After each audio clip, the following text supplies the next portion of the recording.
फरायबाय लोगोफोर आं दिनै मोनसे जोबोद गोनांथार आसामनि अरुणोदय स्किमनि बागै भिडिअ लाबोदों। नोंथांमोना अन्नानै बे गुसुं भिडिअखौ जोबजासे नाय। फैदो बिदिब्ला समखौ आद्रि खालामाजासे गुबै आयदाखौ नायदोनि। आसाम सरकारनि जोबोद गेदेर सुबुं अनफावरि अरुणोदय स्किम बेखौ थांनाय 2020 मायथाइनि अक्ट'बर खालिनो बेखेवदोंमोन आरो बिनि खामानिया आबुङै कमप्लिट जाबाय। आसामाव जोंनि बिटिसिआव मडेल कड अफ कन्डाक्ट थानाय आरो इलेक्शन जानायनि थाखाय बे स्किमखौ मावफुंनो हायाखैमोन।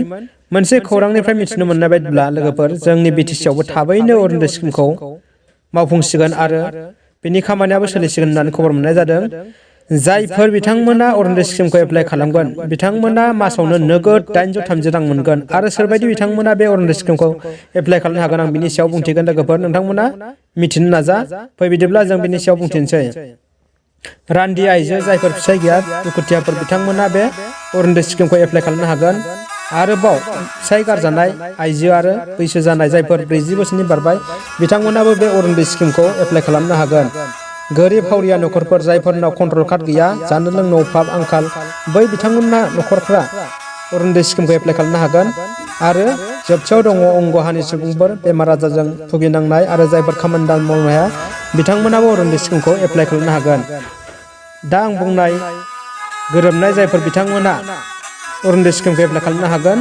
एप्लाइ खालामनो थाखाय सिगां फर्म फिलआप मोनगोन। फर्म फिलआपखौ फुल फिलआप खालामनानै दाथ' पिसिडिसि गैया प्राइमारिनि सेक्रेटारि प्रेसिडेन्टनो जमा होनांगोन आरो बेनि उनाव बिथांमोना प्राइमारिनि सेक्रेटारि प्रेसिडेन्ट बिथांमोना बे फर्म फिलआपखौ मोजां नायफिनगोन। बिथांमोना बे अरुणोदय स्किमखौ मोनथावना मोनथावा बिनि सायाव मोजां नायबिजिरनानै बिथांमोना बे एप्लिकेसनखौ ब्लक कमिटियाव हैगोन। बेनि उनाव ब्लक कमिटिया डिस्ट्रिक्ट मनिटरिं कमिटिनो होगोन। बिनि जोबथायाव डिस्ट्रिक्ट मनिटरिं कमिटिया मोजां नायफामबावनानै बिनि फाइनाल एप्रुभ खालामगोन।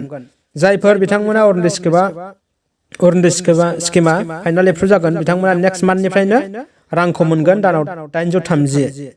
गोजोन्थों लोगोफोर। जायफोर आंनि चेनेलाव गोदान अन्नानै बिथांमोना साबस्क्राइब खालामदो आरो भिडिअखौ लाइक होदो।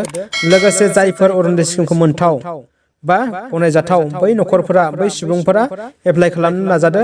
बिनि खबरखौ थाबैनो मोनगोन लोगोफोर आरो खौरां फैयोब्ला आं थाबैनो बिनि सायाव मोनसे भिडिअ होनो नाजागोन आरो नोंथांमोननो खोन्थागोन। गोजोन्थों लोगोफोर। बेखिनियानो भिडिअआ एसेनोसै।